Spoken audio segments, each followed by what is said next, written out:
ನೋಡ್ತಾ ಇದ್ದೇವೆ. ಈ ಪ್ರವಚನದಲ್ಲಿ ಅನಂತ ವಿಚಾರಗಳನ್ನ ನಾವೆಲ್ಲ ನೋಡ್ತಾ ಬಂದಿದ್ದೇವೆ. ನಮ್ಮ ಭಾರತೀಯ ಸಂಸ್ಕೃತಿಯಲ್ಲಿ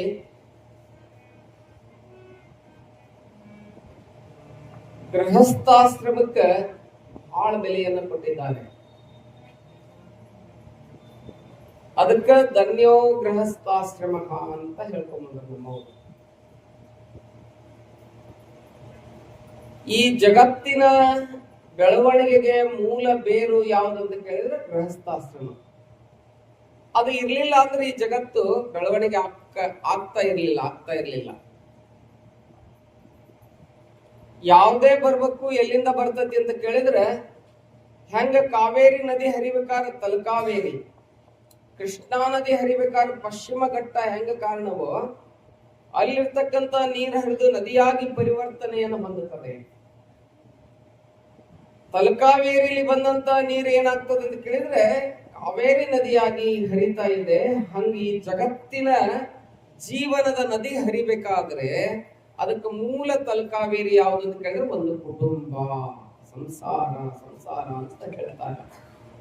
ಆ ಸಂಸಾರ ಇದ್ರೆ ಮಾತ್ರ ಏನಾಗ್ತದೆ ಅಂತ ಕೇಳಿದ್ರೆ ಜಗತ್ತಿನ ಬೆಳವಣಿಗೆ ಡೆವಲಪ್ಮೆಂಟ್ ಆಗ್ತದೆ. ಇಲ್ಲ ಅಂದ್ರೆ ಆಗ್ಲಿಕ್ಕೆ ಸಾಧ್ಯ ಇಲ್ಲ. ಅದನ್ನ ಶರಣರು ಏನ್ ಹೇಳಿದ್ರು, ಮೇಘ ಜಲವೆಲ್ಲ ಮುಕ್ತಾದಡೆ, ಸಪ್ತ ಸಾಗರಗಳಿಗೆ ಉದಕ ಇನ್ನೆಲ್ಲಿಯದು. ಚನ್ನಬಸವಣ್ಣ ಹೇಳ್ತಾರೆ, ಲೋಕದ ಮನುಜರು ನೆಟ್ಟನೆ ಶಿವಜ್ಞಾನಿಗಳಾದರೆ ಭವದ ಬಳ್ಳಿಗೆ ಬೀಜವಿನ್ನೆಲ್ಲಿಯದು ಕೂಡಲ ಚನ್ನ ಸಂಗಮ ದೇವ. ಅದಕ್ಕೆ ಎಲ್ಲಾರು ಆಗಂಗಿಲ್ಲ. ಪಿಂಡೆ ಮತಿರ್ಭಿನ್ನ. ನೀವು ಸ್ವಲ್ಪ ಮುಂದ್ಕತ ಬರೀ ಅಲ್ಲಿ ಹಿಂದೆ ತುದಿ ಕುಂತಾರಪ್ಪ, ಕುಂದ್ರಾಕ್ ಅವ್ರಿಗೆ ಜಾಗ. ಅದಕ್ಕೆ ನೋಡಿ, ಸಂಸಾರ ಅಥವಾ ಗೃಹಸ್ಥಾಶ್ರಮ ಅನ್ನುವಂಥದ್ದು ಬಹಳ ಮಹತ್ವಪೂರ್ಣವಾಗಿರುವಂತಹದ್ದು, ಬಹಳ ಶ್ರೇಷ್ಠವಾಗಿರ್ತಕ್ಕಂಥದ್ದು. ಈ ಜಗತ್ತಿಗೆ ಏನೆಲ್ಲವನ್ನು ಕೊಡುವಂತ ಆಶ್ರಮ ಯಾವುದು ಅಂತ ಕೇಳಿದ್ರೆ ಗೃಹಸ್ಥಾಶ್ರಮ. ಅದಕ್ಕೆ ಬಸವಣ್ಣವರು ಏನು ಹೇಳಿದ್ರು ಅಂತ ಕೇಳಿದ್ರೆ, ಸಮಾಜದಲ್ಲಿ ನೋಡ್ರಿ 12ನೇ ಶತಮಾನದಲ್ಲಿ ಬಸವಣ್ಣವರು ಲಗ್ನ ಆಗ್ಲಾರ್ದೆ ವೇಷಯರಾದಂತ 3600 ಪುಣ್ಯಾಂಗನೆಯರನ್ನಾಗಿ ಮಾಡ್ತಾರೆ. ವೇಷಯರನ್ನ ಸಂಸ್ಕಾರ ಕೊಟ್ಟು ಏನ್ ಮಾಡ್ತಾರೆ ಅಂತ ಕೇಳಿದ್ರೆ, ನೀವ್ ಈ ಕೆಲಸ ಮಾಡ್ಬಾರ್ದು, ಸಮಾಜದಲ್ಲಿ ನೀವು ಏನಾಗ್ಬೇಕು ಅಂತ ಕೇಳಿದ್ರೆ ನೀವು ಪುಣ್ಯಾಂಗನೆಯರು ಇದೇನಾಗ್ಬೇಕು, ಪುಣ್ಯಾಂಗನೆಯರಾಗ್ಬೇಕು. ವೇಷರಿಗೂ ಕೂಡ ಸಂಸ್ಕಾರವನ್ನು ಕೊಟ್ಟು ಬಸವಣ್ಣವ್ರು ಏನ್ ಮಾಡಿದ್ರು ಅಂತ ಕೇಳಿದ್ರೆ ಶರಣೀಯರನ್ನಾಗಿ ಮಾಡಿದ್ರು. ಶರಣೀಯರನ್ನಾಗಿ ಸೂಳೆ ಸಂಕವ್ವೆ ಬರ್ತಾವ 12ನೇ ಶತಮಾನದಲ್ಲಿ. ಸೂಳೆಯಾಗಿರ್ತಕ್ಕಂತ ಹೆಣ್ಮಗಳು, ವೇಷೆಯಾಗಿರ್ತಕ್ಕಂತ ಹೆಣ್ಮಗಳು, ಪ್ರಾಸ್ಟಿಟ್ಯೂಟ್ ವುಮನ್, ಆಕೆ ಏನ್ ಆಗ್ತಾಳೆ ಅಂತ ಕೇಳಿದ್ರೆ ಒಬ್ಬ ಶರಣೆಯಾಗಿ ಪರಿವರ್ತನೆ ಆಗ್ತಾಳೆ. ಹಂಗಾಗುದು ಅಕ್ಕಿ ತಪ್ಪಲ್ಲ. ಪರಿಸರ ಹಂಗ್ ಮಾಡಿರ್ತದೆ. ಹಂಗಾಗಿರ್ತಾಳೆ. ಬಿದ್ದುದು ತಪ್ಪಲ್ಲ, ಬಿದ್ದಲ್ಲಿಯೇ ಬಿದ್ದಿರುವುದು ತಪ್ಪಯ್ಯ, ಸೂಳೆಯಾಗುವುದು ತಪ್ಪಲ್ಲ, ಸೂಳೆಯಾಗಿರುವುದೇ ತಪ್ಪಯ್ಯ ಅಂತ ಹೇಳಿ ಈ ಸಮಾಜಕ್ಕೆ ಬೋಧನೆಯನ್ನ ಮಾಡಿ ಆ ವೇಷಾತನದಿಂದ ಪುಣ್ಯಾಂಗನೆಯನ್ನ ಮಾಡಿದಂತ ಬಸವಣ್ಣವ್ರು ಎಷ್ಟು ದೊಡ್ಡವರು. ಇಲ್ಲೇ ನಮ್ಮ ಪಕ್ಕದ ನಮ್ಮ ವೈರಿ ರಾಷ್ಟ್ರ ಇದೆ, ಯಾವುದು ಪಾಕಿಸ್ತಾನ ಅಲ್ಲ. ಮತ್ತ ಈಗ ಸದ್ಯ ನಮಗ್ ಪಾಕಿಸ್ತಾನ ನೆನಪಿಗೆ ಬರ್ತದೆ. ಪಾಕಿಸ್ತಾನ ಅಲ್ಲ, ನಮ್ಮ ದೇಶದ ಇನ್ನೊಂದು ರಾಷ್ಟ್ರ ಚೈನಾ, ನಮ್ಗೆ ವಿರೋಧವಾಗಿರ್ತಕ್ಕಂಥ ರಾಷ್ಟ್ರ ಅದು. ಆ ಚೈನಾ ಅಲ್ಲೇ ಮಾವೋತ್ಸೆ ತುಂಗ್ ಅಂತೇಳಿ ಒಬ್ಬ ಪ್ರೆಸಿಡೆಂಟ್, ಈಗೇನು ಜಿ ಜಿನ್ಪಿಂಗ್ ಅಂತ ಹೇಳ್ತಾರಲ್ಲ ಈಗಿದ್ದಾರೆ, ಹಿಂದಿನವರು ಮಾವೋತ್ಸೆ ತುಂಗ್ ಅಂತ ಹೇಳಿದ್ರು. ಆ ರಾಷ್ಟ್ರದ ಪ್ರೆಸಿಡೆಂಟ್ ಆಫ್ ಚೈನಾ ರಾಷ್ಟ್ರಾಧ್ಯಕ್ಷರಾಗಿದ್ರು. 1940ರಲ್ಲಿ ಅವರೊಂದು ಪಿಕಿಂಗ್ಹಾಮ್ ಪಟ್ಟಣದಲ್ಲಿ ಎಲ್ಲ ವೇಷೆಯರನ್ನು ಕೂಡಿಸ್ತಾರೆ, ಕರೀತಾರ, ಬರ್ಬೇಕು ನೀವೆಲ್ಲರೂ ಇಲ್ಲಿ ಮೀಟಿಂಗ್ ತಗೊಂತಾರೆ. ಮೀಟಿಂಗ್ ತಗೊಂಡು ಮಾವೋತ್ಸೆ ತುಂಗ್ ಏನ್ ಹೇಳ್ತಾರೆ ಅಂತ ಕೇಳಿದ್ರೆ, ಒಂದು ವೇಷೆಯರ ಸಮಾವೇಶ ಮಾಡಿದ ಹೆಸರಿನ ಆ ಸಮಾವೇಶ ಬರೇ ವೇಷೆಯರಿದ್ರ ಆ ಸಮಾವೇಶದಲ್ಲಿ. ಆ ವೇಷೆಯರ ಸಮಾವೇಶವನ್ನ ಮಾಡಿ ಅವನ್ ಹೇಳಿಕೆ ಕೊಡ್ತಾನ ಅವ್ರಿಗೆಲ್ಲರಿಗೂ. ಯಾರು? ಮಾವು ಸೆ ತುಂಗ್ ಹೇಳ್ತಾನ, ನೋಡ್ರಿ ನೀವು ಕಾಯವಾಸನೆಯಿಂದ ಏನಾಗಿರಿ ಅಂತ ಕೇಳಿದ್ರ ವೇಷೆಯರಾಗಿರಿ. ನಾನು ನೀವು ಮದುವೆ ಹಾಕಿರಂದ್ರ ಸೈನಿಕರೊಂದಿಗೆ ನಿಮ್ಮನ್ನ ಮದುವೆ ಮಾಡ್ತೀನಿ ಅಂತ. ಸೈನಿಕರೊಂದಿಗೆ ಮದುವೆ ಮಾಡ್ತೀನಿ ನಿಮ್ಮನ್ನ. ನೀವು ಒಳ್ಳೆ ಏನಾಗ್ಬೇಕು? ಗೃಹಸ್ಥರಾಗಿ ಜೀವನವನ್ನು ಕಳೀರಿ. ಆ ಬಡತನದಿಂದ ಏನಾದ್ರೂ ಹಂಗಾಗಿರಿ ಅಂದ್ರೆ ನಿಮ್ಗೆ ನೌಕರಿ ಕೊಡ್ತೀನಿ. ಈ ದೇಶದಲ್ಲಿ ನಿಮ್ಗೆ ಆ ಕೆಲಸ ಮಾಡಬಾರ್ದು, ಕೆಲಸ ಮಾಡಿ ಹಂಗ ಬದುಕಬಾರ್ದು. ನಿಮ್ಗೆ ನೌಕರಿ ಕೊಡ್ತೀನಿ. ನೌಕರಿ ಕೊಟ್ಟು ನಿಮ್ಗ ಏನ್ ಮಾಡ್ತೀನಿ? ದಾರಿಗೆ ಹಚ್ತೀನಿ. ಮತ್ತ ಸೈನಿಕರು ಲಗ್ನ ಆಗಕ್ ಹೋಲ್ರಿ, ನೌಕರಿ ಮಾಡಕ್ ಹೋಗ್ಲಿ ಅಂದ್ರೆ ಗುಂಡಿಟ್ಟು ಸಾಯ್ಬಿಡ್ತೀನಿ. ನಿಮಗೇನ್ ಮಾಡ್ತೀನಿ? ಗುಂಡಿಡ್ತೀನಿ. ಸಮಾಜ ಹಾಳು ಮಾಡ್ಬೇಡ್ರಿ ಅಂತೇಳಿ ಮಾವು ಸೆ ತುಂಗ್ ಹೇಳ್ತಾನೆ. ನೋಡಿ, ಇಷ್ಟೊಂದು ಸಮಾಜದಲ್ಲಿ ನಮ್ಮ ಭಾರತ ದೇಶದ ವ್ಯವಸ್ಥೆಯನ್ನ, ಸಿಸ್ಟಮ್ ಆಫ್ ಅವರ್ ಸೊಸೈಟಿ, ಬಹುಶಃ ನಮ್ಮ ದೇಶದ ವ್ಯವಸ್ಥೆಯನ್ನು ನಾವು ನೋಡಿದ್ರೆ, ನಮ್ಮ ದೇಶದಲ್ಲಿ ಆರ್ಯ ಸಮಾಜವನ್ನು ಕಟ್ಟಿದಂತ ನಮ್ಮ ದಯಾನಂದ ಸರಸ್ವತಿ ಅವರು ಬರ್ತಾರೆ. ಅವ್ರು ಮೊಟ್ಟ ಮೊದಲು ಈ ದೇಶದಲ್ಲಿ ಒಂದು ವ್ಯವಸ್ಥೆಯನ್ನು ಜಾರಿಗೆ ತಗೊಂಡ್ಬರ್ತಾರೆ. ಏನ್ ತಗೊಂಡ್ಬರ್ತಾರೆ ಅಂತ ಕೇಳಿದ್ರೆ ವಿಧವಾ ವಿವಾಹ. ನೋಡ್ರಿ ಎಷ್ಟು ಒಳ್ಳೆ ಕಲ್ಪನೆ, ಒಳ್ಳೆ ಒಂದು ದೊಡ್ಡ ಕಾನ್ಸೆಪ್ಟ್ ಅದು. ಏನು? ವಿಧವಾ ವಿವಾಹ. ಈಗ ಗಂಡ ಸತ್ತಿರ್ತಾನೆ, ಇನ್ನೂ ಸಣ್ಣವಳು ಇರ್ತಾಳ. ಎಲ್ಲಾ ಕಂಡು ಒಂದು 50-55 ವಯಸ್ಸಿನಾಗ ಗಂಡ ಸತ್ತ ಅಂದ್ರೆ ಏನ್ ಅನ್ಸಂಗಿಲ್ಲ. ಎಲ್ಲಾ ಕಂಡಿರ್ತಾಳ ಆಕೆ ಹೆಣ್ಮಗಳು. ಅಥವಾ 60 ವಯಸ್ಸು ಅಂತ ಹಿಡ್ಕೊಳ್ರಿ, ಎಲ್ಲಾ ಕಂಡಿರ್ತಾಳೆ. ಇನ್ನೂ ಅದ ಲಗ್ನ 1 ವರ್ಷ 2 ವರ್ಷ ಆದಾಗ ಎಷ್ಟು ಕಷ್ಟ ಆಗುತ್ತೆ. ನಾನು ಗದಗ್ನಲ್ಲಿ ಒಂದು ಘಟನೆ ನೋಡಿದ್ದೆ. ಇವತ್ತೆಂತ ಲಗ್ನ ಆಗೈತಿ, 1ನೇ ದಿನ ಕಳೆದಾರ, ಮರುದಿವಸ ಗಂಡ ಹಾರ್ಟ್ ಅಟ್ಯಾಕ್ ಆಗಿ ಸತ್ತಿಲ್ಲ. ಏನ್ ಮಾಡ್ಬೇಕಾಗ? ಎಷ್ಟು ಕಷ್ಟ ಜೀವನ. ಅದಕ್ಕೆ ಅಂತವರಿಗಾಗಿ ರಾಜಾ ರಾಮ್ ಮೋಹನ್ ರಾಯ್ ಒಂದು ವ್ಯವಸ್ಥೆಯನ್ನು ತಗೊಂಡ್ಬರ್ತಾರೆ. ಏನು ಅಂತ ಕೇಳಿದ್ರೆ ವಿಧವಾ ವಿವಾಹ. ನೋಡ್ರಿ, 2ನೇದ್ ಲಗ್ನ ಆಗ್ಬಹುದು. ಬಸವಣ್ಣವ್ರು ಹೇಳಿದ್ರು ಅದನ್ನ, ಎಲ್ಲರೂ ಹೇಳಿದ್ರು, ಎಲ್ಲರೂ ಹೇಳ್ಕೊಂಡಾರ. Exploitation of woman. ಹೆಣ್ಣು ಮಕ್ಕಳ ಶೋಷಣೆ ಆಗಬಾರ್ದು. ಮಲೆ ಮೂಡಿ ಬಂದರೆ ಹೆಣ್ಣೆಂಬರು, ಗಡ್ಡ ಮೀಸೆ ಬಂದರೆ ಗಂಡೆಂಬರು. ಒಳಗೆ ಸುಳಿವ ಆತ್ಮ, ಒಳಗಿರ್ತದಲ್ಲ ಆತ್ಮ, ಅದಕ್ಕೇನಾದ್ರೂ ಹೆಣ್ಣು ಗಂಡು ಇರ್ತದೇನು? ನನ್ನೊಳಗೆ ಅದೇ ಆತ್ಮ ಇದೆ, ನಿಮ್ಮೊಳಗೂ ಅದೇ ಆತ್ಮ ಇದೆ. ನನಗೊಂದು ಡಾಕ್ಟರ್ ಸೂಜಿ ಚುಚ್ತಾನ, ನನಗೂ ನೋವಾಗ್ತದ. ಅದ ಸೂಜಿ ನಿಮಗೂ ಚುಚ್ಚಿದ್ರಾಗ ಅದ ನೋವಾಗ್ತದೆ. ಹೆಣ್ಮಕ್ಳಿಗೊಂದು ಮೆತ್ತನ್ನು, ಗಂಡು ಮಕ್ಳಿಗೊಂದು ಹಾಳು ನೋವು ಅಂತ ಏನೂ ಇಲ್ಲ. ಏನೂ ಇಲ್ಲ, ಎಲ್ಲಾ ನೋವು ಒಂದೇ. All are equal in Kingdom of god, in front of god. ದೇವರ ಮುಂದೆ ನಾವೆಲ್ಲರೂ ಏನು ಅಂತ ಕೇಳಿದ್ರೆ ಸಮಾನರು. ಅಲ್ಲಿ ಹೆಣ್ಣು ಗಂಡು ಅನ್ನುವಂತಹದ್ದಿಲ್ಲ, ಹೆಣ್ಣು ಗಂಡು ಅನ್ನುವಂಥದ್ದಿಲ್ಲ. ಅದಕ್ಕೆ ಏನ್ ಹೇಳಿದ್ರು ಅಂತ ಕೇಳಿದ್ರೆ, ಈ ಗೃಹಸ್ಥಾಶ್ರಮಕ್ಕೆ ಬಹಳ ಮಹತ್ವವನ್ನು ಕೊಟ್ಟಾರ. ಪ್ರತಿಯೊಬ್ಬರು ಮದುವೆ ಆಗ್ಬೇಕು. ಏನ್ರಿ, ಈಗ 160 ಆಗೈತಿ. ಪ್ರತಿಯೊಬ್ರು ಮದುವೆ ಆಗ್ಬೇಕು. ಇತ್ತಿತ್ಲಾಗ ಸ್ವಾಮಿಗಳು ನಾವ್ ಹೇಳಾಕತ್ತೀವಿ 4 ಕಡಿಬೇಕಂತ ಹೇಳಿದ್ವಿ. ಬಹುಶಃ ಸಮುದ್ರದಾಗ ತೆಗೆದು ಒಂದು ಪಿಲ್ಲರ್ ತಗೊಂಡ್ ಅದ್ರ ಮೇಲೆ ಮನಿ ಕಟ್ಟಿ ಇಡ್ಬೇಕಾಗೈತಿ. ಮ್ಯಾಲೆ ಅಂತ ಕಾಲ್ ಬರ್ತದ ಏನೋ ಅನ್ಸಾಕತ್ತೈತಿ ನನಗೆ. ನಾನು ಬಾಂಬೆ ಪ್ರವಚನ ಮಾಡಕ್ ಹೋಗಿದ್ದೆ. 3-4 ತಾಸು ಸಮುದ್ರದಾಗ ಕರ್ಕೊಂಡು ಹೋದ್ರು ನನಗೆ. ಹಿಂಗ ವಿಹಾರ ಮಾಡಿ ಬಂದ್ವಿ. ಅಲ್ಲೊಂದು ಎಲಿಫೆಂಟಾ ಕೇವ್ ಅಂತ ಐತೆ. ಅಲ್ಲಿ ನೀವೆಲ್ಲ ಬಾಂಬೆಗೆ ಹೋದವ್ರು ನೋಡಿರ್ಬೋದು ಬಹುಶಃ. ನಮ್ಮ ಚಾಲುಕ್ಯರು ಅಲ್ಲೇ ಇದನ್ನ ಮಾಡಿದ್ದಾರೆ. ಅಂತ ಗುಹಾಂತರ ದೇವಾಲಯಗಳನ್ನು ಮಾಡ್ಯಾರ. ಅವ್ರು ಸಮುದ್ರದಾಗ ಹೋಗಾಕ್ ಬಂದಾಗ ಅದು ಹೋಗುವಂತ ಇದು ಇರ್ತೈತಲ್ಲ ಹಡಗ, ಅಲ್ಲೆಲ್ಲ ಹೆಂಗಂತ ಕೇಳಿ ಸಮುದ್ರದ ಆಳದಲ್ಲಿ ದೊಡ್ಡ ದೊಡ್ಡ ಪಿಲ್ಲರ್ಗಳನ್ನ ಎಬ್ಬಿಸ್ಕೊಂಡು 6 ತಿಂಗಳು ಸಮುದ್ರದಾಗ ಇರ್ತಾರ. ಅವ್ರು ಒಟ್ಟ ಹೊರಗೆ ಬರಂಗಿಲ್ಲ. ಅವ್ರಿಗೆಲ್ಲ ರೇಷನ್ ಗಿಷನ್ ಎಲ್ಲ ತಗೊಂಡ ತುಂಬ್ಕೊಂಡು ಹೋಗ್ಬಿಟ್ಟಿರ್ತಾರ. ದೊಡ್ಡ ಜಾಜ್ ಗೀಜ್ ಎಲ್ಲ ಅಲ್ಲಿ ಸಮುದ್ರದಲ್ಲಿ ಇರ್ತಾರ. 6 ತಿಂಗಳು ನೌಕರಿ. ಅವ್ರಿಗೆ ಹೆಂಗ ಗವರ್ಮೆಂಟ್ ನೌಕರಿ ಇರ್ತದಿಲ್ಲ, ಅವ್ರಿಗೆ ಹಂಗ ನೌಕರಿ ಇರ್ತದೆ. ಬಹುಶಃ ಇದನ್ನೆಲ್ಲ ನೋಡಿದ್ರೆ ಏನ್ ಅನಿಸ್ತತಿ ಅಂತ ಕೇಳಿದ್ರೆ ಜನಸಂಖ್ಯೆ ಇನ್ಕ್ರೀಸ್ ಆಫ್ ಪಾಪ್ಯುಲೇಷನ್. ಜನಸಂಖ್ಯೆ ಅನ್ನುವಂಥದ್ದು ಹೆಚ್ಚಾಗ್ತಾ ಇದೆ. ಅದಕ್ಕೆ ಏನು ಅಂತ ಕೇಳಿದ್ರೆ ಜನಸಂಖ್ಯೆ ಹೆಚ್ಚಾಗ್ಲಿ ತಪ್ಪಿಲ್ಲ. ಎಂತ ಜನಸಂಖ್ಯೆ ಹೆಚ್ಚಾಗ್ಬೇಕಂತ ಕೇಳಿದ್ರೆ ಆರೋಗ್ಯ ಪೂರ್ಣವಾಗಿರ್ತಕ್ಕಂಥ ಆರೋಗ್ಯಪೂರ್ಣವಾಗಿರ್ತಕ್ಕಂಥ ದುಡಿಲಿಕ್ಕೆ ಕೈಯಾಗ ರಟ್ಟಿಯೊಳಗೆ ಶಕ್ತಿ ಇರ್ಬೇಕು, ಮೈಯಾಗ ಮಾಡ್ತೀನಿ ಅನ್ನೋ ನೆಣ ಇರ್ಬೇಕು, ಒದ್ರ ನೆಲಕ್ಕೆ ನೀರ್ ಬರ್ಬೇಕು ತಮ್ಮ ಅಂತಿರ್ತಾರ ನೋಡು. ಅಂತ ಯುವಕರು ಬೇಕಾಗೈತಿ, ಅಂತ ಯುವತಿ ಇರ್ಬೇಕಾಗೈತಿ. ಮೊನ್ನೆ ನಮ್ಮ ಇಂಡಿಯನ್ ಆರ್ಮಿ ಒಳಗ ಹೆಣ್ಮಗಳು ಯುದ್ಧ ಮಾಡಿದ್ಲು. ಇವತ್ತು ಅವಳ ಬಗ್ಗೆ ಬಹಳ ಟೀಕೆ ಟಿಪ್ಪಣಿಗಳು ನಡೆದವು. ಯಾವನೋ ಒಬ್ಬ ಮೂರ್ಖ ರಾಜಕಾರಣಿ ಏನೇನೋ ಹೇಳಿದಾಕಿ ಬಗ್ಗೆ ಅವಳನ್ನ ನೆನೆಸ್ಕೋಬೇಕು.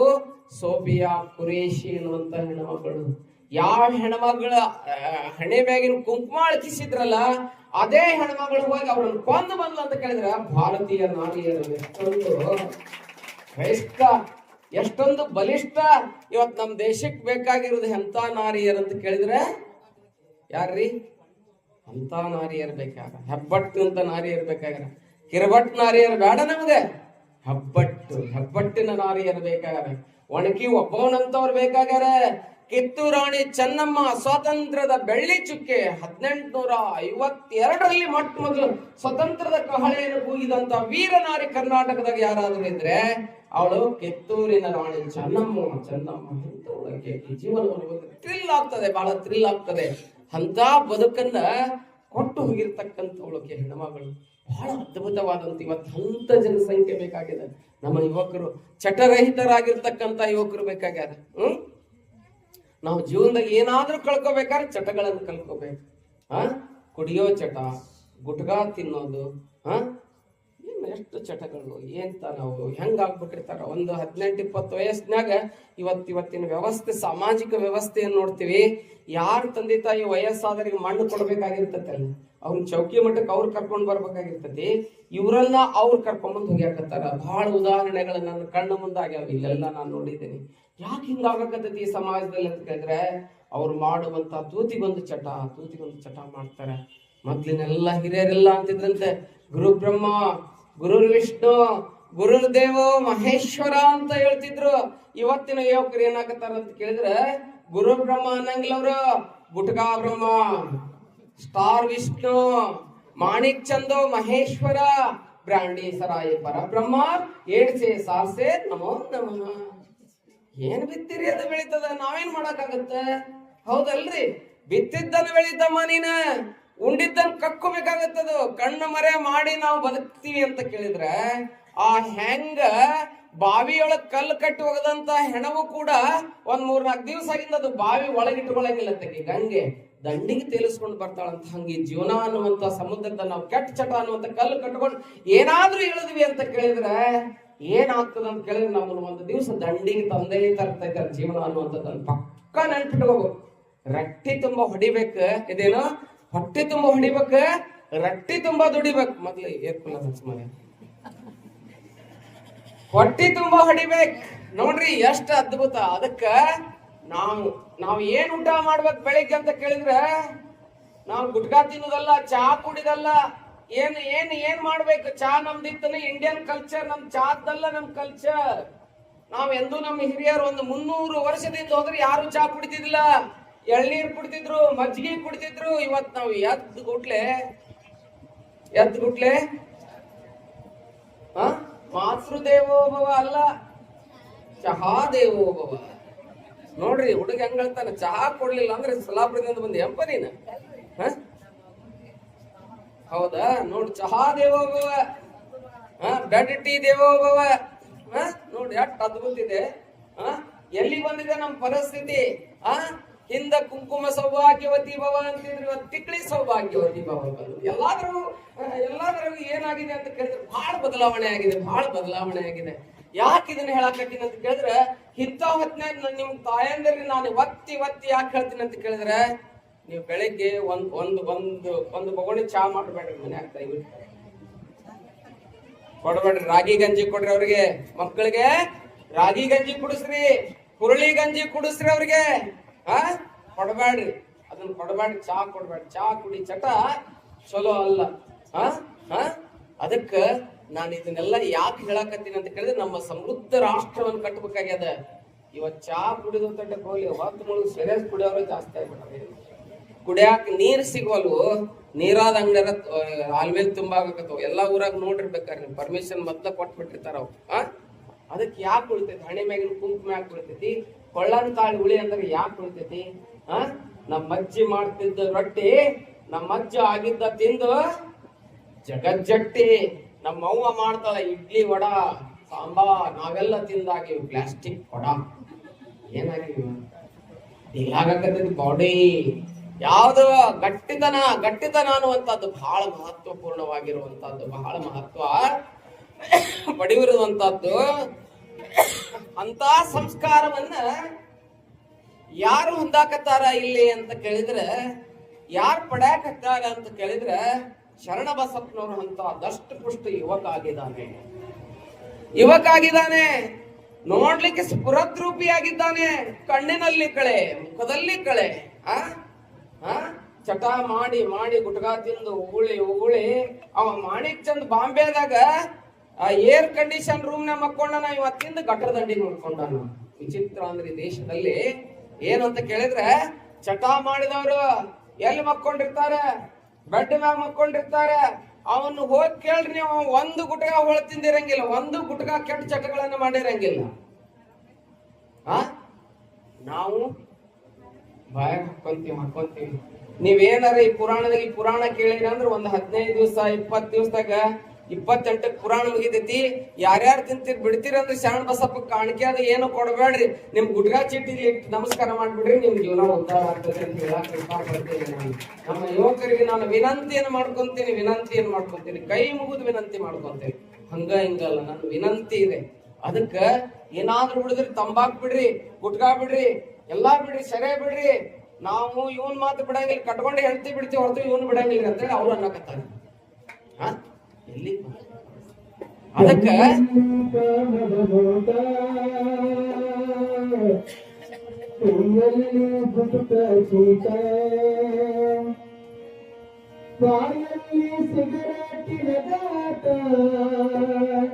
ಮದವೇರಿದ ಮತ್ತದ ಕಾಟ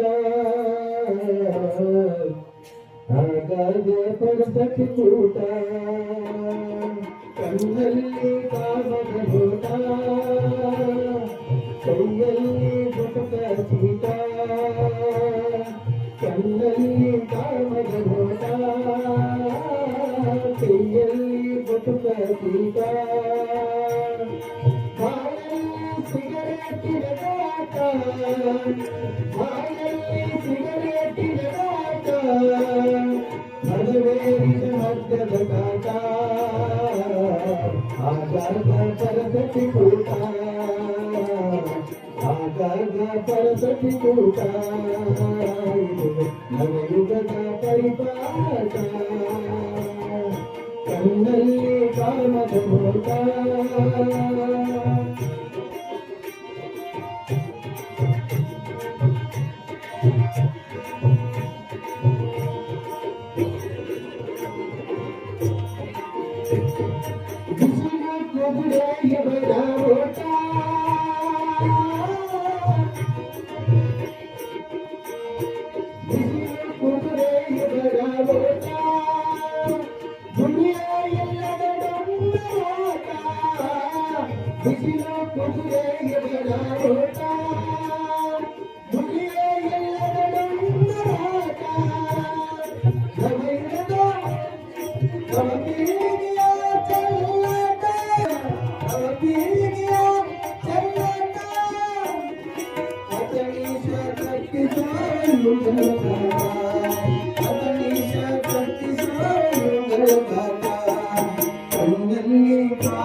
ಮದವೇರಿದ ಮಧ್ಯದ ಕಾಟ ಆಗಾಗ ಪರಸತಿ ಕೂಟ ಇದುವೇ ಯುಗದ ಪರಿಪಾಠ ಕಣ್ಣಲ್ಲಿ ಕಾಮದ ನೋಟ ಕೈಯಲ್ಲಿ ಗುಟಕ ಚೀಟ ಕೈಯಲ್ಲಿ ಗುಟಕ ಚೀಟ ಕೈಯಲ್ಲಿ ಗುಟಕ ಚೀಟ ಪರಮೇಶ್ವರ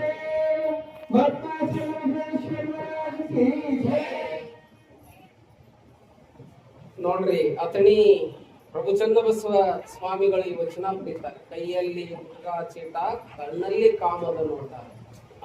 ಎಷ್ಟು ಅದ್ಭುತವಾದಂತ ಆಧುನಿಕ ಪ್ರಸಿದ್ಧ ವಚನಕಾರರವರು ಈ ವಚನವನ್ನ ಬರ್ಕೊಂಡು ಬರ್ತಾರವರು. ಬಹಳ ನೋಡಿ, ಆದ್ರೆ ಹಿಂದಿನ ಕಾಲ ಹಿಂಗಿರ್ಲಿಲ್ಲ. ಎಷ್ಟು ಶ್ರೇಷ್ಠವಾಗಿತ್ತು ಹಿಂದಿನ ಜನಾಂಗ. ಹಂಗ ನಮ್ಮ ಇಲ್ಲಿ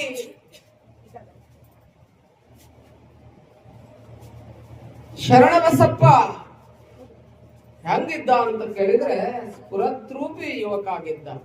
ಕಬ್ಬಿಣದ ನರಗಳು, ಉಕ್ಕಿನ ಸ್ನಾಯುಗಳಿಂದ ಕೂಡಿರ್ತಕ್ಕಂಥ ಅವನ ದೇಹ ನೋಡ್ಲಿಕ್ಕೆ ಹೆಂಗಿತ್ತು ಅಂತ ಕೇಳಿದ್ರೆ ಬಹಳ ಅದ್ಭುತವಾಗಿತ್ತು, ಶ್ರೇಷ್ಠವಾಗಿತ್ತು. Sound mind and sound body ಅಂತ ಹೇಳ್ತಾರೆ. ಅಂತ ದಷ್ಟಪುಷ್ಟವಾಗಿರ್ತಕ್ಕಂಥ ಶರೀರವನ್ನ ಹೊಂದಿದಂತ ಶರಣಬಸಪ್ಪನನ್ನು ಬೆಳೆಸಬೇಕಾದ್ರೆ ತಾಯಿ ಎಷ್ಟು ದಿನ ತಗೊಂಡಿದ್ದು, ಬಹಳ ಸುಂದರವಾಗಿ ಬೆಳೆಸಿದ್ರು. ಕಣ್ಣೇ ನೋಡಕ್ ಹೋಗ್ತಾರ. ಗುರು ಹಿರಿಯರು ನಿಶ್ಚಯಿಸ್ತಾರೆ ಯಾವ್ರಾಗ ನೋಡ್ಬೇಕು ಅಂತ ಕೇಳಿದ್ರೆ ಮಾಷಾಳ ಅನ್ನುವಂತ ಗ್ರಾಮ. ಆ ಮಾಷಾಳ ಗ್ರಾಮದಲ್ಲಿ ಒಂದು ಸುಸಂಸ್ಕೃತ ಮನೆತನ, ಶ್ರೇಷ್ಠವಾಗಿರ್ತಕ್ಕಂಥ ಸಂಸ್ಕೃತಿಯ ಕಲೆಯಾಗಿ ಜೀವನಕ್ಕೆ ಬೆಲೆಯಾಗಿ ಬದುಕ್ತಾ ಇರುವಂತ ಭಾವಿಯ ಶಾಂತಲಿಂಗಪ್ಪನವರು. ಅವರ ಕುವರಿ ಯಾರು ಅಂತ ಕೇಳಿದ್ರೆ ಮಹಾದೇವಿ ಅಂತ ಹೇಳಿ ಎಲ್ಲರೂ ಏನಂತ ಕರೀತಿದ್ರು ಅಂತ ಕೇಳಿದ್ರೆ ಮಾದಮ್ಮ ಅಂತ ಹೇಳಿ ಕರೀತಿದ್ರು. ನಾವ್ ಹೆಸರು ಬಹಳ ಚಂದ ಇಟ್ಟಿರ್ತೀವಿ, ನಮ್ಮ ಮಕ್ಕಳಿಗೆ ಹೆಸರು ಬಹಳ ಚಂದ ಇಟ್ಟಿರ್ತೀವಿ.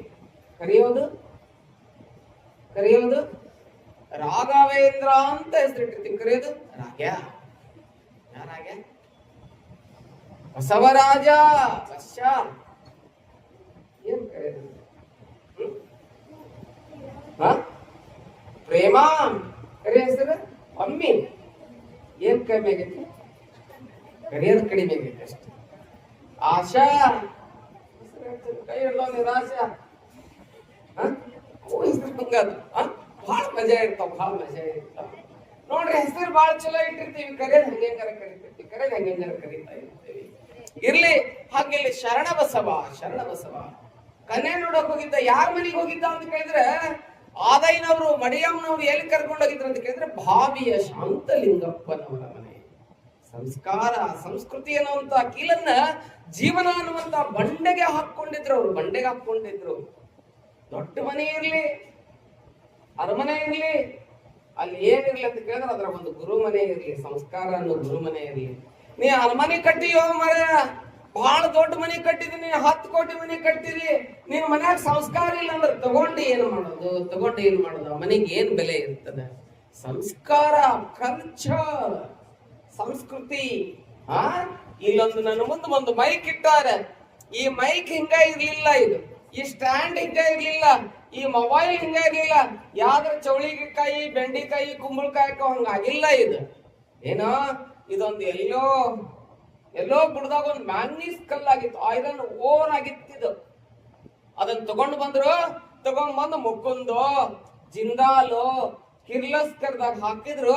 ಅದು ಕ್ರಶಿಂಗ್ ಮಾಡ್ತು, ವೇಸ್ಟ್ ಅನ್ನು ಹೊರಗೆ ತೆಗೆದೋಗಿದ್ದು, ಒಳಗಿನ ಕಬ್ಬಣ ಮಾತ್ರ ತೆಗೆದು ಮಷಿನ್ ಅದಕ್ಕೆ ಸಂಸ್ಕಾರ ಕೊಡ್ತು, ಕಲ್ಲಿ. ಅದು ಮಾರ್ಕೆಟಿಗೆ ಬಂತು, ಮಾಡವನ್ ಕೈಯಾಗ ಸಿಕ್ತು. ಸ್ಟ್ಯಾಂಡ್ ಆಯ್ತು, ಮೈಕ್ ಆಯ್ತು, ಪುಸ್ತಕ ಆಯ್ತು, ಟೇಬಲ್ ಆಯ್ತು, ಏನೆಲ್ಲವೂ ಆಯ್ತು. ನೋಡ್ರಿ, ಒಂದು ಕಬ್ಬಣಕ್ಕೆ ಸಂಸ್ಕಾರ ಕೊಟ್ರೆ ಇಷ್ಟೆಲ್ಲ ಆಗ್ತದೆ ಅಂತ ಕೇಳಿದ್ರೆ, ಈ ಮನುಷ್ಯ ಜೀವನ ಅನ್ನುವಂತ ಸಂಸ್ಕಾರ ಕೊಟ್ರೆ ಏನಾಗ್ತದೆ ಅಂತ ಕೇಳಿದ್ರೆ, ಬವಿ ಹೋಗಿ ಭಕ್ತನಾಗ್ತಾನೆ, ನರ ಹೋಗಿ ಹರನಾಗ್ತಾನೆ. ಅದಕ್ಕೆ ಸಂಸ್ಕಾರ ಬಹಳ ಮಹತ್ವಪೂರ್ಣವಾಗಿರುವಂತಹದ್ದು. ಅಂತ ಸಂಸ್ಕಾರವನ್ನು ಪಡೆದಂತ ಶರಣಬಸಪ್ಪ ಆ ಸಂಸ್ಕಾರವಂತರ ಮನೆಗೆ ಹೋಗಿ ಕನ್ನೆ ನೋಡ್ತಾರೆ.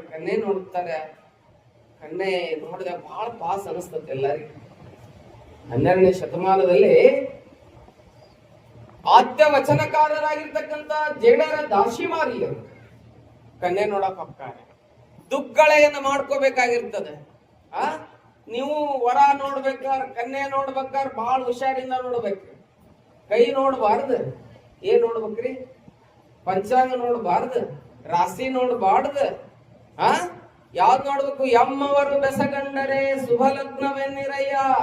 ಶರಣರು ಹೇಳ್ತಾರೆ, ರಾಶಿ ಕೂಟ ಋಣ ಸಂಬಂಧ ಉಂಟೆಂದು ಹೇಳಿರಯ್ಯ, ನಾಳಿನ ದಿನಕ್ಕಿಂದಿನ ದಿನ ಲೇಶಂದು ಹೇಳಿರಯ್ಯ, ಕೂಡಲ ಸಂಗನ ಪೂಜಿಸಿದ ಫಲ ನಿಮ್ಮದಯ್ಯ ಅಂತ ಹೇಳ್ತಾರೆ. ನಿಮ್ಮದಯ್ಯ ಅಂತ ಹೇಳ್ತಾರೆ.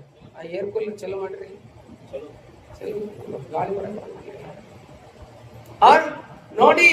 ಅದಕ್ಕ ಇಲ್ಲಿ ಏನು ಅಂತ ಕೇಳಿದ್ರೆ ಕನ್ನೆ ನೋಡಕ್ ಹೋದಂತ ದುಗ್ಗಳೆಯನ್ನ ಮಾಡ್ಕೋಬೇಕಾಗ್ಯದ. ದುಗ್ಗಳೆಯನ್ನ ಮಾಡ್ಕೋಬೇಕಾದ್ರೆ ಆ ಹೆಣ್ಮಗಳನ್ನ ಪರೀಕ್ಷೆ ಮಾಡಿದ್ರಂತ ಜೇಡರ ದಾಶಿಮಾರ್ಯರು ಪರೀಕ್ಷೆ ಮಾಡ್ತಾರೆ ದುಗ್ಗಳೆಯನ್ನ. ಒಪ್ಪಿಗೆ ಆಯ್ತು, ಇಂಥವ್ರು ವರನಿಗೆ ಇಂಥ ಹುಡುಗಿ ಕೊಡೋದು ಅಂತ ಹೇಳಿ ನಿಶ್ಚಯ ಆಯ್ತು. ನಿಶ್ಚಯ ಆದ್ಮೇಲೆ ದಾಶಿಮಾರ್ಯರು ಒಂದು ಕಂಡೀಷನ್ ಹಾಕ್ತಾರೆ, ನನ್ನನ್ನ ನೀ ಮಾಡ್ಕೋಬೇಕಾದ್ರೆ ಏನ್ರಿ, ನನ್ನನ್ನ ನೀನು ಮಾಡ್ಕೋಬೇಕಾದ್ರೆ ಏನ್ ಕಂಡೀಷನ್? ವರದಕ್ಷಿಣೆ ಕೊಡ್ಬೇಡ, ಏನು ಕೊಡ್ಬೇಡ ನೀನು. ಏನ್ ಕೊಡ್ಬೇಕಂತ ಕೇಳಿದ್ರೆ, ಏನ್ ಕೊಡ್ಬೇಕಂತ ಕೇಳಿದ್ರೆ ನೀರಿಲ್ದ ಪಾಯಸ ಮಾಡಿ ತೋರಿಸ್ಬೇಕು ಅಂತಂದ್ರು. ಯಾರು ಹೇಳಿದ್ರು? ನಡಿ ನಡಿ ಆ ಕಡೆ, ನಮ್ಗೆ ಗೊತ್ತೈತೆ ಅಂತಿದ್ದೀರಿ ನಿಮ್ಮೆಲ್ಲ. ಆದ್ರೆ ದುಕ್ಕಳೆ ಹಂಗಲ್ಲಿಲ್ಲ. ಆಕಿಗ ಕ್ವಶನ್ ಆಗ್ಲಿಲ್ಲ ಮಾತು, ಆಕಿ ಆನ್ಸರ್ ಆಗಿ ತಗೊಂಡ್ಲು. ಓಹೋ, ಐ ಆಮ್ ರೆಡಿ ಅಂತಂದು. I am ready for cook, ನಾನು ಮಾಡಕ್ ಸಾಧ್ಯ ಅಂದ. ನೀರಿಲ್ದ ಪಾಯಸ ಮಾಡಕ್ ಬರ್ತೈತೇನ್ರಿ? ಅಡಿಗೆ ಮಾಡಕ್ ಬರ್ತೈತೇನ್ರಿ? ನೀರಿಲ್ದ ಅನ್ನ ಮಾಡಂತ ಹೇಳ್ತೀವಿ, ಹೆಂಗ್ ಮಾಡಕ್ ಬರ್ತೈತಿ ನೋಡ್ರಿ. ಕೂನ್ಲಿಕ್ಕಿ ಮತ್ ಕೇಳಿದ್ಲು, ಮಂದಿ ಕುಡಿದ್ರಲ್ಲ, ಕುಡಿದ ಮಂದಿ ಕೇಳಿದ್ಲು, ಹಂಗಾರ ಇವ ಗಂಡ ಇವ ಹೆಂಡತಿ ಅನ್ನೋ ನಿಶ್ಚಯ ಅಲ್ಲ, ಅದು ಒಂದ ಬಾಕಿ ಇತ್ತು. ಹಿಂಗಂದ್ರ ಅದು ಒಂದ ಬಾಕಿ ಉಳಿದಿತ್ತು. ಕೇಳಿದ್ದಕ್ಕೆ ಗಂಡ ಅನ್ನೋ ನಿಶ್ಚಯ ಅಲ್ಲ, 4 ಮಂದಿ ಒಪ್ಪ್ಯಾರಂದ್ರ ನಿಶ್ಚಯ ಅದು ಅಂತಂದು ಅಂದ.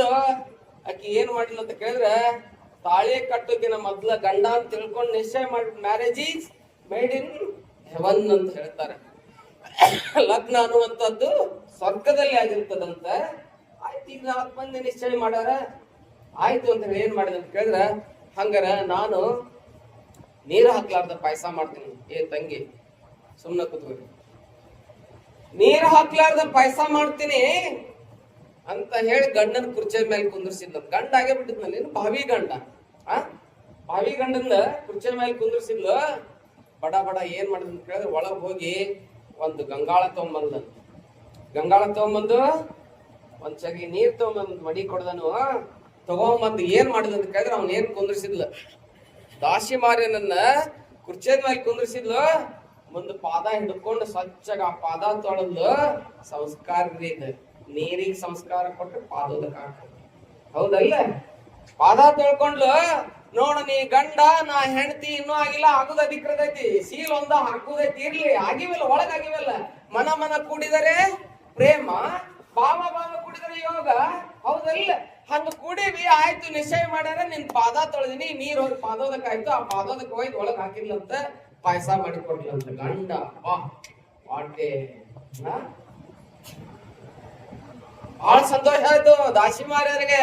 ಅಡ್ಡಿ ಇಲ್ಲ, ನನ್ನ ಪರೀಕ್ಷೆಯಲ್ಲಿ ಪಾಸ್ ಆದ್ಲು. ಹಿಂಗ ಮುಂದ ನನ್ನ ಜೀವನದಲ್ಲಿ ಕೂಡ ಈಕೆ ಪಾಸ್ ಹಾಕಳ. ದಿನ ಎಕ್ಸಾಮ್ ಬರಿ ಅಂತ ಹೆಣ್ಮಗದಾಳಕಿ. ನನ್ನ ಪ್ರಶ್ನೆ ಬಹಳ ಔಟ್ ಆಫ್ ಔಟ್ ಅಂತಾರ, ಔಟ್ ಆಫ್ ಔಟ್ ತಗೊಂಡಾಳಕಿ. ಒಳ್ಳೆ ಮಾರ್ಕ್ಸ್ ಬಂದವ, ಈಕಿನ ಮಾಡ್ಕೊಳ್ಳೋನು ಅಂತ ಹೇಳಿ ದಾಶಿಮಾರ್ಯರು ಮಾಡ್ಕೊಂಡ್ರಂತ. ಹಂಗ ಇಲ್ಲಿ ಶರಣ ಬಸಪ್ಪನವ್ರು ನೋಡಾಕ್ ಬಂದಿರಲ್ಲ ಮಾದೇವಿಯನ್ನ. ಆಕೆ ನೋಡಿದಾಗ ಗುರು ಹಿರಿಯರಿಗೆ, ಶರಣ ಬಸಪ್ಪನವ್ರ ತಂದೆ ತಾಯಿಗಳಿಗೆ, ಶರಣ ಬಸಪ್ಪನವ್ರಿಗೆ ಏನ್ ಅನ್ನಿಸ್ತ ಅಂತ ಕೇಳಿದ್ರೆ, ಅವರ ನೋಟದಲ್ಲಿ, ಅವಳ ಇರುವಿಕೆಯಲ್ಲಿ, ಅವಳ ಸಂಸ್ಕಾರದಲ್ಲಿ ಆಕೆ ಹೆಂಗಿದ್ಲ ಅಂತ ಕೇಳಿದ್ರೆ ಔಟ್ ಆಫ್ ಔಟ್ ತಗೊಂಡ್ಲಂತ. ನೋಡ್ರಿ, ತಗೊಂಡ್ ಗುಟ್ಲೆ ಏನಾಯ್ತು ಅಂತ ಕೇಳಿದ್ರೆ, ಒಂದು ದಿನ ಮದುವೆ ಮಾಡೋದು ಅಂತ ಹೇಳಿ ನಿಶ್ಚಯ ಮಾಡಿ ಏನ್ ಮಾಡಿದ್ರು ಅಂತ ಕೇಳಿದ್ರೆ, ಅರಳಗುಂಡಿಗೆ ವರನ ಸ್ವಗೃಹದ ಮುಂದೆ ಯಾರ ಮದುವೆ? ಶರಣ ಬಸವನ ಮದುವೆಯನ್ನ ಮಾಡೋದು ಅಂತ ಹೇಳಿ ನಿಶ್ಚಯ ಮಾಡಿ ಏನ್ ಮಾಡ್ತಾರ ಅಂತ ಕೇಳಿದ್ರೆ, ಶರಣ ಬಸಪ್ಪನ ಮದುವೆಯನ್ನ ಬಹಳ ಸುಂದರವಾಗಿ ಎಲ್ಲಿ ಮಾಡಿದ್ರು ಅಂತ ಕೇಳಿದ್ರೆ, ಅರಳಗುಂಡಿಗೆಯ ಗ್ರಾಮ. ಆ ಅರಳಗುಂಡಿಗೆಯ ವರನ ಸ್ವಗೃಹದ ಮುಂದೆ ಯಾರ ಮದುವೆಯನ್ನು ಮಾಡ್ತಾರ? ಬಹುಶಃ ಆ ಶರಣ ಬಸವನ ಮದುವೆ ಅನ್ನುವಂಥದ್ದಾಗ್ತದೆ. ಹೆಂಗ ಮದುವೆ ಮಾಡಿದ್ರು? ಆ ಎಲ್ಲಾರು ಇವತ್ತೇನ್ ಹಾಕ್ಬೇಕ? ಅಕ್ಕಿ ಕಾಳು ಹಾಕಂಗಿಲ್ಲ, ಹೂ ಹಾಕ್ಬೇಕೆಲ್ಲ. ಅಕ್ಕಿ ಕಾಳು ಚೆಲ್ಲಂಗಿಲ್ಲ, ಒಟ್ಟ ಪ್ರಸಾದವನ್ನ ಚೆಲ್ಲಂಗಿಲ್ಲ. ಅದಕ್ಕೆ ನೀವು ಯಾರಿಗೂ ಅಕ್ಕಿ ಕಾಳು ಕೊಡಂಗಿಲ್ಲ. ಹೂವಿನ ಪಕ್ಕಳೆಗಳನ್ನು ಕೊಡ್ತೇವೆ. ಆ ಶರಣ ಬಸವನ ಜೀವನದಲ್ಲಿ ಮಹಾದೇವಿ ಹೆಂಗ್ ಬಂದಂತ ಕೇಳಿದ್ರೆ ಅಕ್ಕಿ ಕಾಳಾಗಿ ಬರ್ಲಿಲ್ಲ. ಹೇಳ್ಕೋರಿ, ಅಕ್ಕಿ ಕಾಳು ಹಾಲು ನನಗಂತ ಅಲ್ಲ. ಹೂವನ್ನು ಹಾಕೋದ್ರಿಂದ ಹೂವಿನಂತೆ ಅವಳು ಆ ಶರಣ ಬಸವನ ಜೀವನದಲ್ಲಿ ಅರಳಿ ಬಂದು ಅರಳಿದ ಹೆಂಡತಿ ವಿಚಾರ ಪತ್ನಿಯಾಗಿ ಶರಣ ಬಸವನ ಜೀವನವನ್ನ ಹೆಂಗ ಮುನ್ನಡೆಸ್ಕೊಂಡು ಹೋಗ್ತಾಳ ಅವಳ ಮುಂದೆ ನೋಡೋಣ. ಅಕ್ಕಿ ಪೂರ್ವದಲ್ಲಿ ಅವರ ಮದುವೆಯನ್ನು ಮಾಡೋಣ. ಬಹುಶಃ ಇದೊಂದು ಮಗು 3-4 ದಿವಸ ಬಾಳ ಬರ್ತಾಳಕ್ಕಿ ದಿನ. ಇವತ್ತು ಅವಳಿಗೊಂದು ಹಾಡಾಕ್ ಕೊಡ್ಬೇಕಾಗ್ಯದ. ಆ ಮಗು ಹಾಡಿದ ಏನವ ನಿಮ್ ತಾಯಿ ನಿನ್ನ ಹೆಸರು? ಶ್ರೀನಿಧಿ ಬಂಕೂರ್. ಆ ಮಗು ಹಾಡ್ತದೆ. ಅವಳು ಹಾಡಿದ ಮೇಲೆ ನಾವು ಮುಂದಿನ ಕಾರ್ಯಕ್ರಮಕ್ಕೆ ಹೋಗೋಣ.